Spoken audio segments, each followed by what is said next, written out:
کافی سارے لوگ یہ کہتے نظر آتے ہیں کہ یار دعا بڑی مانگتے ہیں قبول نہیں ہوتی، ہم تو عرصہ دراز سے دعائیں مانگ رہے ہیں قبول ہی نہیں ہو رہی۔ حافظ صاحب، قاری صاحب، مفتی صاحب یہ بتائیں کہ دعا قبول کیوں نہیں ہوتی؟ ہم نے یہ دعا مانگی قبول نہ ہوئی، ہم نے یہ دعا مانگی قبول نہ ہوئی۔ یعنی ان کا یہ کنسیپٹ بن جاتا ہے کہ ہماری دعا تو قبول ہی نہیں ہوتی۔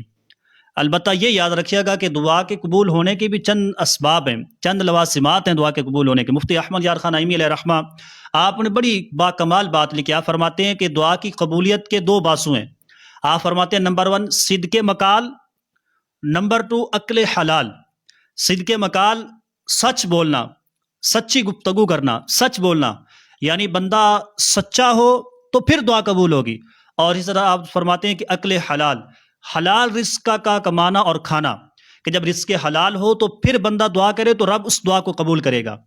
اب نہ تو عقل حلال کی پرواہ ہو اور نہ صدق مقال سچ بولنے کی پرواہ ہو، بندہ جھوٹ بولنے کا عادی ہے، صبح سے لے کر شام تک بات بات پر جھوٹ بولتا ہے، اور کمائی کا حوالہ پوچھا جائے، کمائی کا طریقہ پوچھا جائے تو وہ بھی حرام کھاتا کماتا ہے اور اولاد کو بھی حرام کھلا رہا ہے، اور پھر اوپر سے یہ کہے کہ ہماری دعائیں قبول نہیں ہوتی۔ تو وہ محبوب کائنات نے بڑا واضح انداز میں یہ ارشاد فرمایا کہ ایک شخص ہے، اس کی حالت پراگندہ ہے، اس کے بال بکھرے ہوئے، مٹی سے وہ آلودہ ہے، مٹی سے اٹا ہے، اور ایک دراز سفر کر رہا ہے، لمبا سفر کرنے کے بعد پھر اللہ کی بارگاہ میں دعا کرتا ہے۔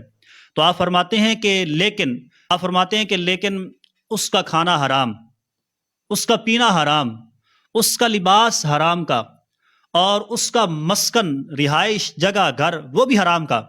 آپ فرماتے ہیں کہ یہ سارا حرام کا، فَأَنَّا يُسْتَجَابُ لِذَلِكَ۔